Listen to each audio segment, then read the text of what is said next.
Et voilà, heureux de vous retrouver, mesdames et messieurs. Bonjour ou bonsoir selon l'heure à laquelle vous allez devoir suivre cette émission.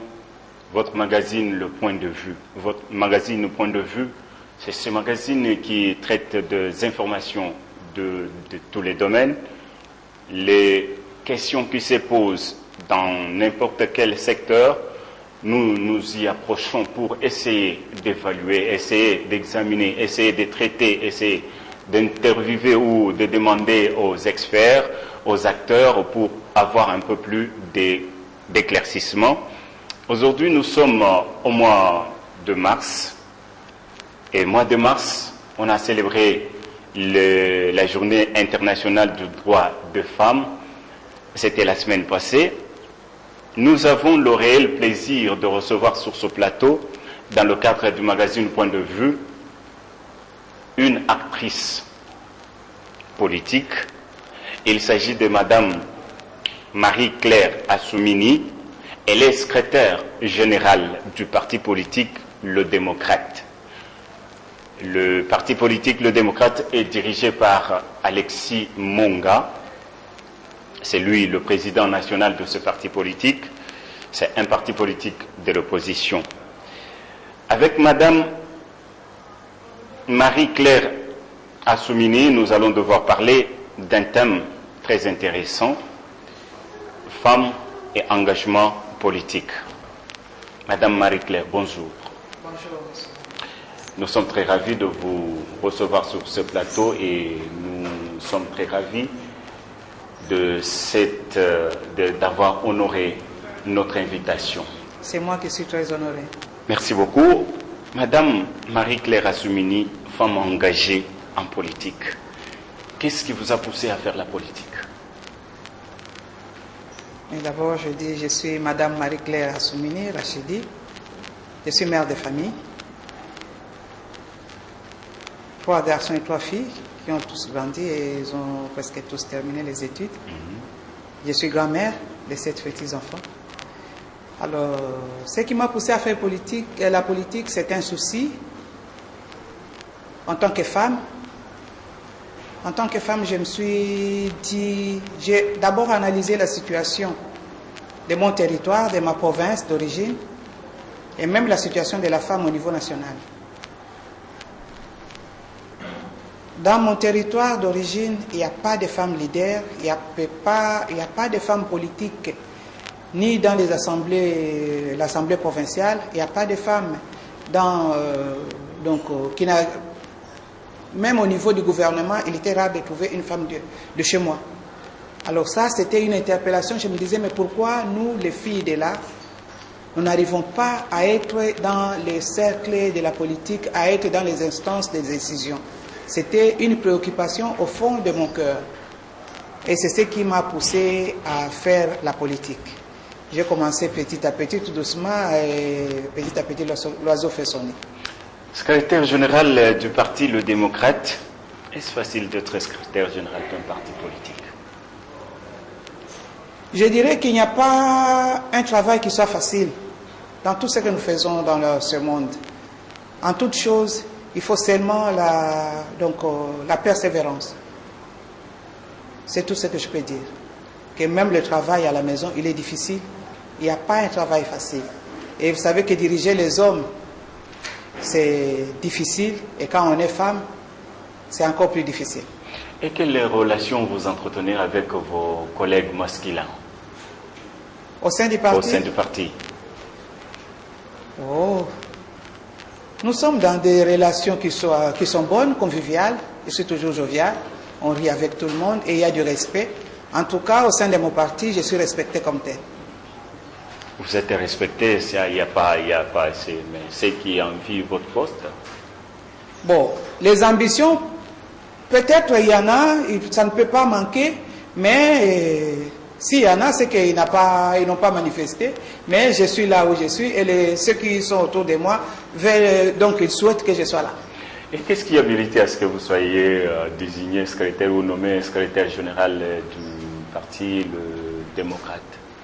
C'était d'abord le souhait de mon président, M. Alexis Mongamande Tiefolo, d'avoir une femme dans la structure dirigeante du parti. Et avec les cofondateurs et les fondateurs, on avait décidé de m'accorder cette place. C'était une décision qu'il n'a pas pris seul, mais c'était une décision collégiale. Souvent, on dit que c'est difficile aux femmes d'accéder aux postes de prise, aux instances de prise de décision, mais vous avez réussi quand même à briser le plafond de verre. Oui, parce que mon président d'abord, c'est un homme genré. Il lutte pour la promotion de la femme. Il faut que la femme puisse retrouver la place qui lui est due au sein de la société. Et c'est comme ça que même nos relations au sein du parti, ce sont des relations de collaboration, de franches collaborations alors, dans le respect mutuel. Ce n'est pas parce que vous parlez la même langue ou la même langue que le président que vous y êtes parvenu. Nous pouvons parler une langue, d'abord nous parlons le français ici, c'est une langue commune à tout le monde. Nous pouvons parler une autre langue, le lingala c'est une langue commune.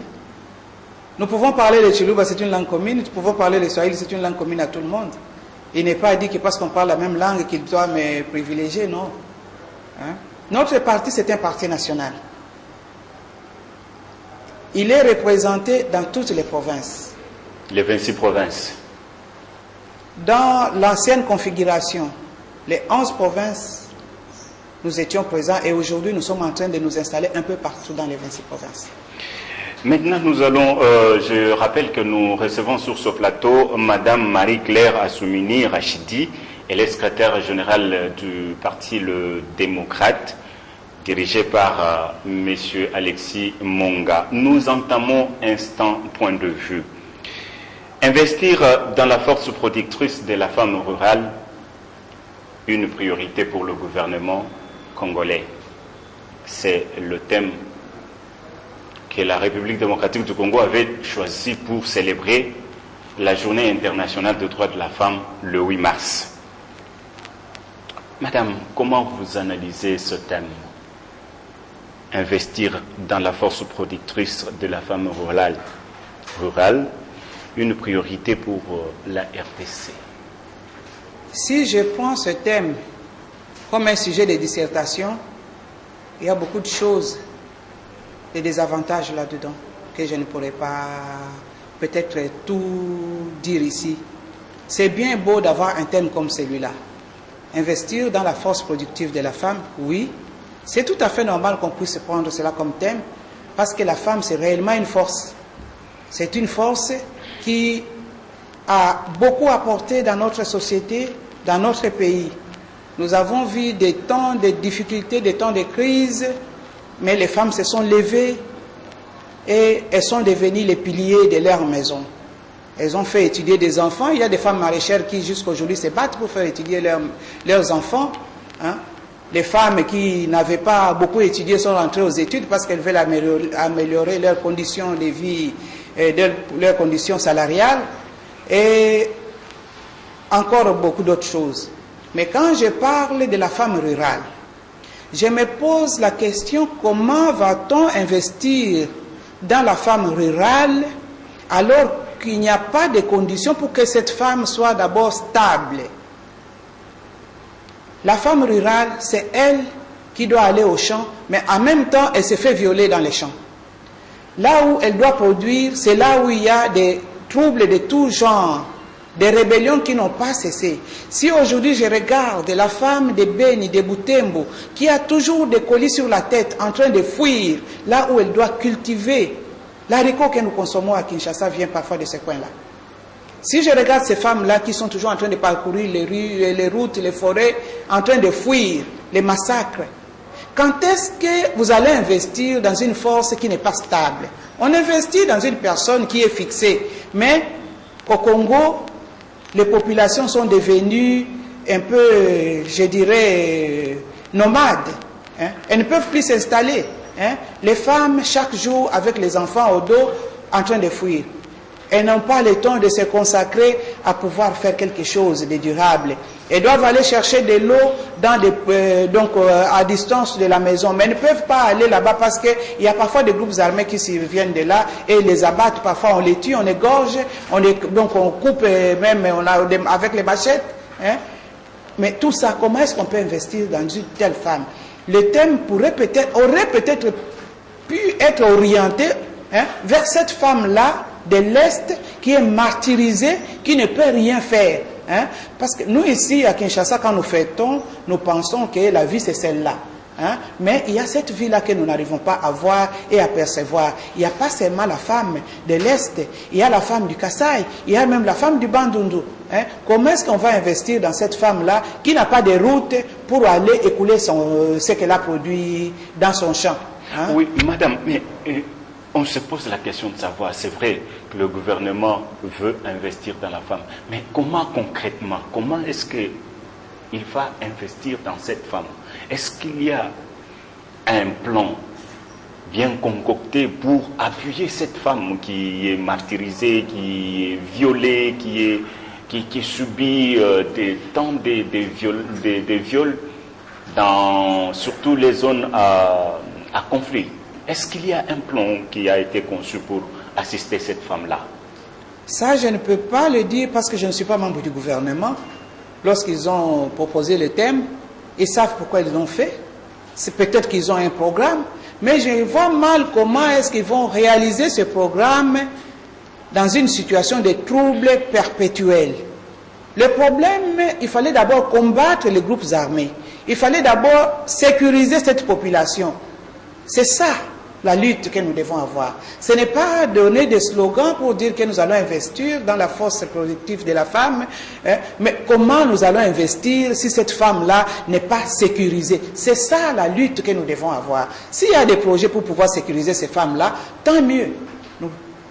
Je ne dis pas que parce que je ne suis pas au gouvernement que je peux lutter contre tout projet qui va contribuer à l'évolution de la femme. Non. Des bons projets, on les accompagne, on les soutient. Mais si le projet, c'est un slogan, alors là, ça ne vaut pas la peine.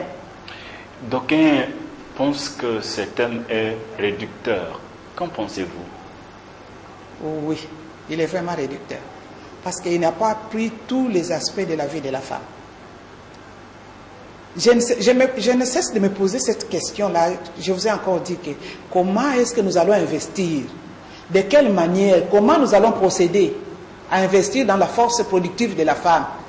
Ce sont autant de questions. C'est pourquoi je dis que c'est un sujet de dissertation que nous pouvons analyser et avoir beaucoup d'autres sous-thèmes là-dedans. Comment investir?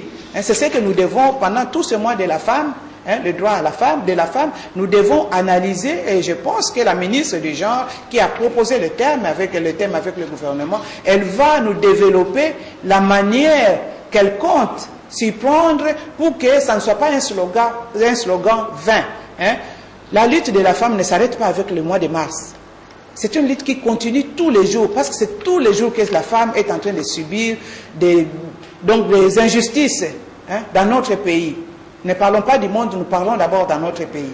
C'est tous les jours que la femme subit des situations qui ne l'accommodent pas pour sa vie. Mais madame, parce que vous avez évoqué le cas des femmes qui sont violées, qui se déplacent en masse, mais on a l'impression que les femmes restent souvent muettes. C'est seulement quand le mois de mars arrive, c'est alors qu'il faut se faire montrer que les femmes existent. Dire qu'elles sont muettes, non, les femmes parlent. Parce que les activistes dans les milieux ruraux, il y en a beaucoup. Peut-être que leur voix n'est pas entendue à Kinshasa, mais il y a beaucoup d'activistes dans les milieux ruraux. Les femmes parlent, il y a des organisations de femmes dans chaque coin de notre pays. Les femmes sont là en train de travailler. Et même ici à Kinshasa, les femmes parlent. Nous avons toujours parlé pour dire que la situation de la femme n'est pas la meilleure dans notre pays. Nous avons décrié par exemple l'absence des femmes dans les institutions. Si on dit que la femme n'a pas été élue, c'est la femme qui ne l'a pas élue parce que la femme est majoritaire parmi les électeurs. Mais ça, c'est dans les institutions où on a besoin de vote. Mais dans les instances de nomination, pourquoi est-ce que la femme est sous-représentée également? Ce sont des choses que nous décrions, nous disons. Bon, ça semble avoir des répondants, mais lorsque on consacre la parité et que même donc le 30% qu'on accorde, donc le 30% déjà ce n'est pas la parité, la Constitution consacre la parité, et on parle de la représentation des femmes à 30% dans les institutions, et même si on a, donc les 30% on n'arrive pas à les atteindre, bon, qu'est-ce que vous voulez? Est-ce qu'on doit se battre avec les hommes? On n'a pas à se battre, ce sont nos frères. Nous continuons à lutter, à chercher de l'excellence et à nous battre pour que nous puissions avoir la représentativité de la femme. Mais vous parlez de la représentativité, le constat est alarmant. La femme, si nous prenons le cas du gouvernement par exemple, il n'y a que 2%. La femme est représentée. Mais à ce niveau-là, est-ce que c'était une institution qui nécessite les élections? Il y a mais un problème. Peut-être qu'il y a un manque problème. de Il y a des côté de la femmes, femme. dans les partis politiques, il n'y a pas beaucoup de femmes qui s'engagent. Dans les partis politiques, vous retrouvez les femmes donc dans les postes un peu inférieurs. Hein? Et vous les retrouvez, plus elles se jettent toutes dans les ligues des femmes. Hein? Pour essayer de parler des choses des femmes, je ne sais même pas ce qu'elles se disent quand elles sont dans la ligue des femmes. Hein? Or, dans le gouvernement, quand on discute du gouvernement, ce sont les partis politiques qui envoient des listes. Hein? Et si les chefs des partis politiques sont trop avares et cupides, ils n'envoient que les listes, hein, leurs listes eux-mêmes ou les membres de leur famille. Parce qu'il y a des partis politiques qui sont des partis de famille. Mais c'est là justement le combat de la femme devrait commencer à partir de partis politiques que de voir déjà le gouvernement ou les instances de prise de décision. Le combat de la femme devrait partir du parti politique. Oui, moi je les invite nombreuses à nous rejoindre dans la lutte dans les partis politiques. Je les invite nombreuses, non pas seulement parce que nous devons être là, mais parce que nous avons quelque chose à apporter. Nous devons réfléchir avec notre tête et la femme réfléchit aussi avec son cœur. Avec la tête, nous réfléchissons comme les hommes réfléchissent, avec notre intelligence. Mais la femme avec le cœur, elle peut réfléchir autrement, en y mettant son cœur, et elle peut apporter le changement dans ce pays. Moi, je les invite nombreuses qu'elles viennent nous rejoindre en politique pour que notre combat soit entendu et que nous puissions trouver gain de cause. Parce que lorsque nous serons nombreuses en politique, il y aura aussi du répondant parce que nous n'allons pas nous entretuer. Mais il y a une certaine opinion qui pense que la politique n'est pas faite pour... la femme n'est pas faite pour la politique. Et qu'est-ce qui est fait pour la femme alors? Le ménage, le foyer... Oui, parce qu'on dit que la femme elle est incapable ou quoi? Parce que peut-être vous ne prouvez pas de quoi vous êtes capable. Non, ne me dites pas que lorsque on demande les femmes et qu'il y a quelqu'un qui veut montrer qu'il a proposé une femme. Quand ce quelqu'un-là propose une femme, souvent ils choisissent les femmes qui sont à côté d'eux. Hein? Ils choisissent peut-être les plus faibles qui ne peuvent pas se défendre, tout en sachant qu'à côté il y a des femmes intelligentes qui peuvent faire mieux. Hein? C'est pourquoi, même lorsque j'ai parlé de la parité, mais moi je prends plus le genre. Les gens, c'est-à-dire, il faut prendre des personnes capables. Il ne faut pas faire la parité pour parité parce qu'on doit mettre les femmes sur les listes. Il faut prendre des femmes capables, des femmes qui raisonnent, des femmes intelligentes, et il y en a plein. Ça ne manque pas. Sur ce plateau, mesdames et messieurs, c'est Madame Marie-Claire Assoumini Rachidi. Elle est secrétaire générale du parti Le Démocrate, c'est avec elle. Nous sommes en train de parler sur femmes et engagement politique. Madame Marie-Claire Assoumini Rachidi, je rebondis un peu sur cette question du regard porté par le gouvernement vers la femme rurale. Vous êtes là, vous déplorez que le quota de 30% n'est pas respecté, pendant que vous-même vous réclamez la parité 50-50, mais on voit que le gouvernement tourne son regard vers la femme rurale, pendant que vous-même qui êtes en train de militer pour que les conditions des femmes soient améliorées, vos conditions ne sont même pas satisfaites. Si on tourne le regard vers une seule catégorie de personnes, il n'y aura pas d'avancée, il n'y aura pas d'amélioration. Ce n'est pas parce que nous, les politiques ou bien dans les institutions, sommes sous-représentés qu'on peut laisser pour compte la femme rurale. Cette femme rurale-là, elle nous nourrit, nous qui sommes ici. Elle travaille plus. Elle est forte. Il faut améliorer sa condition pour que son rendement puisse aussi s'améliorer. Parce que cette femme-là se réveille, par exemple, à 5 heures du matin. Elle va puiser de l'eau à la source qui n'est pas à côté de la maison. Elle peut faire 1 kilomètre pour aller chercher de l'eau. Elle revient. Elle prépare ce que sa famille va consommer pendant qu'elle va partir au champ. Peut-être vers 10 heures ou 8 heures, elle va au champ. Elle va rentrer de là vers 14 heures. Elle doit piler le manioc, piler le pondou, faire peut-être préparer, piler aussi les noix de palme pour faire l'huile. Et elle va encore rentrer à la source pour faire la lessive et la vaisselle. Alors, si on améliore la condition de cette femme-là, pour qu'elle soit plus productive, c'est-à-dire qu'on allège un peu ses tâches. Pour améliorer sa condition, il faut alléger un peu ses tâches. Parce que la femme rurale, elle est plus axée vers les champs. Le travail des champs. Elle fait le champ, elle n'a même pas de matériel. Elle n'a pas de matériel. Alors, si on allège d'abord ses tâches ménagères, et puis on la soutient avec le matériel pour faciliter le travail des champêtres, à ce moment-là, elle deviendra plus productive. En même temps que nous luttons pour les 30%, en même temps qu'on peut soutenir la femme rurale, d'abord il faut la stabiliser, arrêter les conflits, pour que cette femme puisse travailler dans un climat de paix et de sécurité totale. Et ensuite, on allège ses tâches, on diminue un peu sa souffrance. Et ensuite, vous verrez que le développement de notre pays sera à la portée de notre main.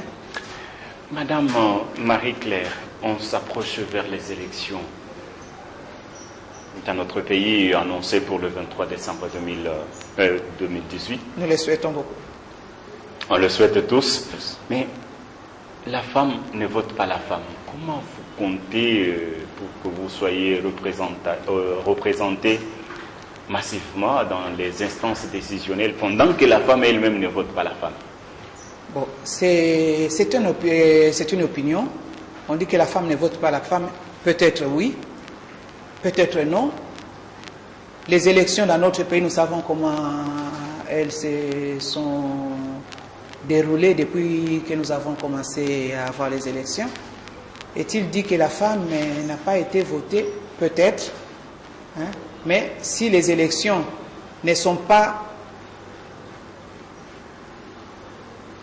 disons, donc il n'y a pas de lumière dans ce qu'on fait dans les élections, elles ne sont pas crédibles, comment pouvez-vous dire que la femme ne vote pas la femme? C'est-à-dire qu'on favorise seulement... Tout ce que je peux dire, on ne favorise pas seulement l'homme. Je peux dire que la femme n'a pas assez de moyens jusque-là comme l'homme. Parce que dans toutes les institutions, ce sont les hommes qui sont là. Ils ont le temps d'emmagasiner, d'empocher beaucoup d'argent.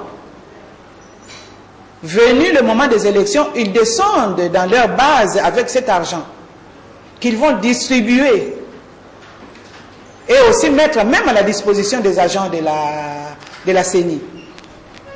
Ils distribuent cet argent-là. Moi, femme, je vais affronter les élections avec les moyens de bord. Je mets d'abord ma tête, mon intelligence, j'ai un langage, j'ai un projet de société, j'ai un discours qui convainc. Mais la veille des élections, vous vous présentez avec des milliers de dollars que vous jetez dans la nature, vous n'avez rien fait pendant tout le temps de votre mandat, et vous revenez à la veille des élections. Vous savez, la pauvreté, c'est ce qui nous tue. C'est la pauvreté qui tue la femme. Cette femme-là du village, elle va au centre de vote, au bureau de vote, elle arrive, donc avant d'y aller, il y a quelqu'un qui vient lui présenter un pagne et une enveloppe. Vous croyez qu'est-ce qu'elle va faire? Elle prend le pagne et dit, ne fais-ce que par reconnaissance, parce que ces femmes-là sont honnêtes. Elle dit, par reconnaissance, c'est lui qui m'a donné ce pagne, je vote. Elle oublie que lorsqu'elle vote, quelqu'un qui lui offre un pagne aujourd'hui, elle hypothèque sa vie entre les mains de quelqu'un qui reviendra encore après le temps écoulé de son mandat, pour réclamer encore le vote avec l'argent qu'il aura gagné pendant le temps que vous lui avez donné le mandat. Et vous êtes resté dans votre condition initiale, on n'a rien fait pour vous. Moi, je pense que les femmes doivent se réveiller. Pour qu'on ne puisse pas toujours dire que la femme ne vote pas la femme. Mais pour que la femme se réveille, il y a moins qu'il y ait quelqu'un qui va la réveiller. Est-ce que vous allez au contact?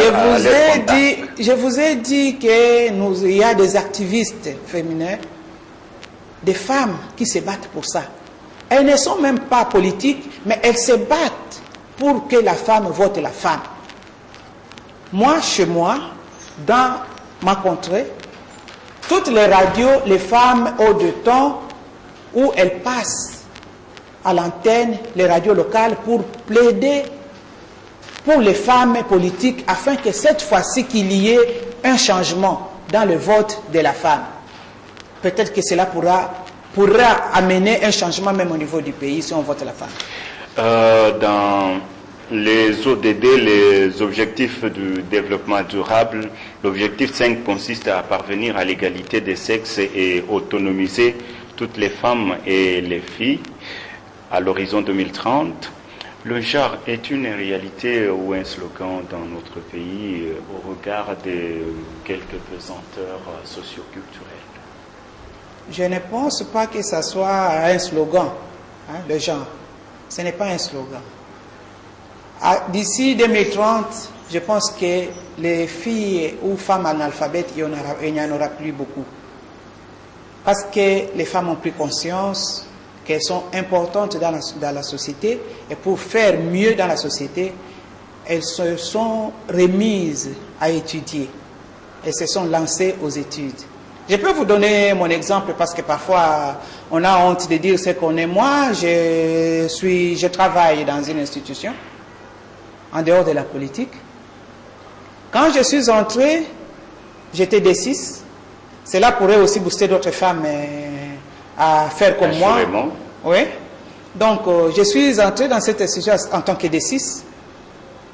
Et j'étais la préposée au courrier, comme on dit. Donc, je me chargeais de recevoir le courrier venant de l'extérieur, l'orienter vers les instances de décision, et puis quand ça sort de là, vous faites le dispatching. C'était ça mon travail. Mais en étant là, j'ai trouvé que je pouvais faire mieux. Et vous avez cherché à évoluer. J'ai cherché à évoluer. Hein? C'était un souhait bien avant que je ne commence à travailler, mais j'avais une interdiction qui ne me permettait pas de pouvoir travailler et de continuer mes études plus loin parce que je m'étais mariée trop jeune. Et à ce moment-là, mon mari s'est opposé pour que je puisse étudier. Il a refusé que je puisse faire quelque chose. Et j'étais femme au foyer. Mais avec la dévaluation de notre monnaie Zaïre, la situation économique qui dégringolait, il a accepté que je puisse travailler. Et en étant au travail, j'ai repris les études. D'abord, j'ai commencé à être secrétaire de direction, après le service de courrier. J'ai fait le secrétariat de direction. Ça n'a pas suffi. J'étais déjà secrétaire de direction, que j'ai repris mes études, j'ai fait le graduat et j'ai fait la licence. Et aujourd'hui, ma situation même au niveau professionnel n'est plus la même. Je ne suis plus la secrétaire, je ne suis plus la proposée au courrier, mais je suis un haut cadre dans mon entreprise. Madame, nous tendons vers la fin de cette émission, point de vue. Que doit faire la femme concrètement pour changer sa condition, dans notre pays? Il y a beaucoup à faire avec la femme. La femme doit d'abord prendre conscience que c'est elle, la femme qui est,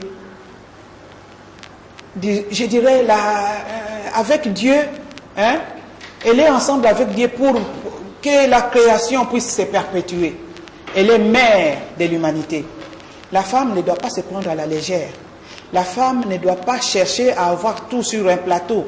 La femme doit se battre telle que nous sommes.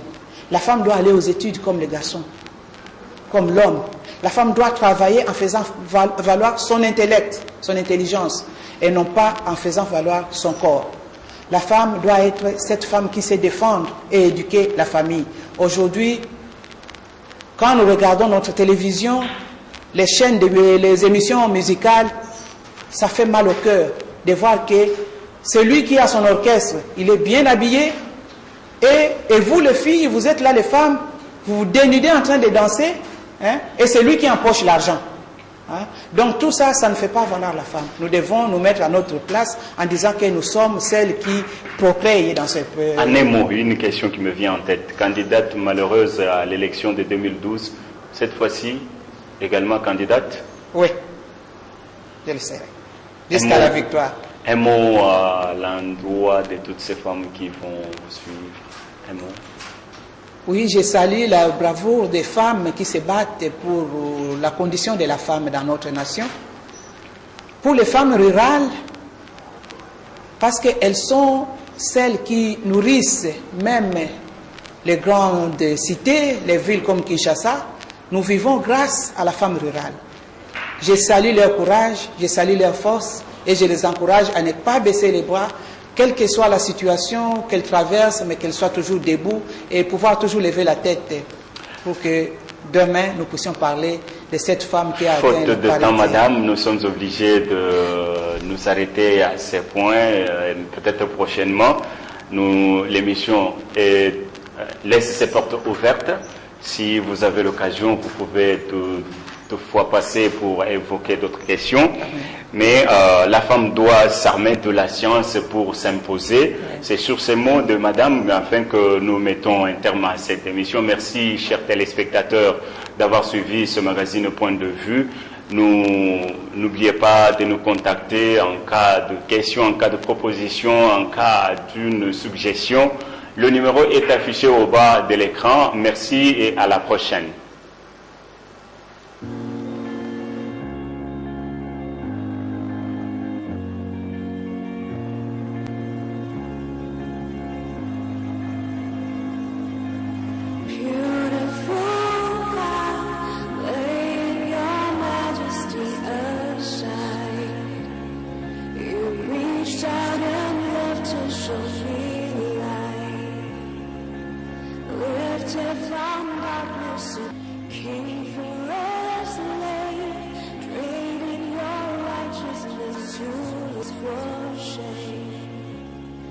Despite